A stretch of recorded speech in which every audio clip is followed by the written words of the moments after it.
Assalamualaikum. Nama saya Muhammad Faris Salihin bin Muhammad Firdaus.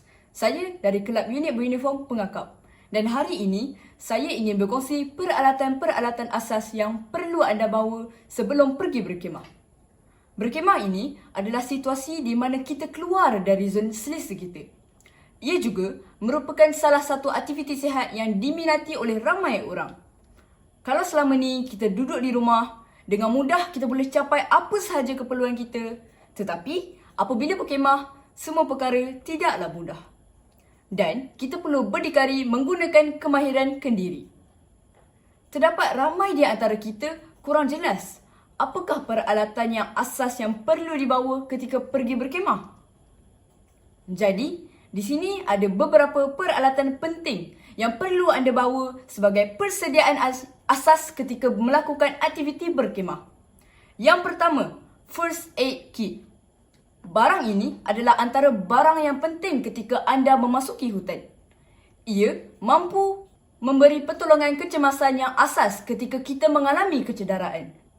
Yang kedua, pisau kecil. Pisau kecil amat berguna bagi memotong objek-objek kecil seperti tumbuh-tumbuhan, buah hutan, kayu kecil dan sebagainya. Boleh juga digunakan untuk menyiang ikan, memotong tali dengan pelbagai tujuan dan ia sangat membantu bagi mereka sedang menjalani aktiviti berkhemah. Yang ketiga, lighter ataupun mancis. Ini adalah barang asas yang digunakan untuk menghidupkan api. Dan daripada api itu pula, anda boleh memasak makanan dan air. Anda boleh cuba menggunakan cara lama untuk menghasilkan api, iaitu daripada geseran kayu. Tetapi, ia akan menggunakan masa dan tenaga yang banyak untuk menghasilkan api bila menggunakan cara tersebut. Seterusnya, kompas dan peta. Kebanyakan daripada kita sangat bergantung kepada GPS di telefon bimbit kita. Tetapi, perlu diketahui bahawa telefon bimbit juga memerlukan perkhidmatan internet untuk mendapatkan lokasi GPS yang tepat.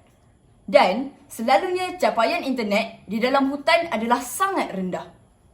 Oleh itu, jika anda tidak boleh menggunakan khidmat GPS tersebut ataupun telefon anda kehabisan bateri, maka penggunaan kompas dan peta ini mampu membantu diri anda.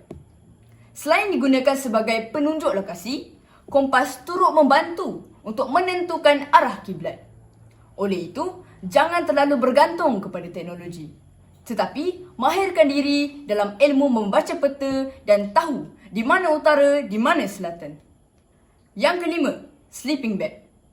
Ketika anda tidur, akan muncul banyak serangga yang ingin menggigit anda. Selain itu, permukaan tanah juga tidak rata.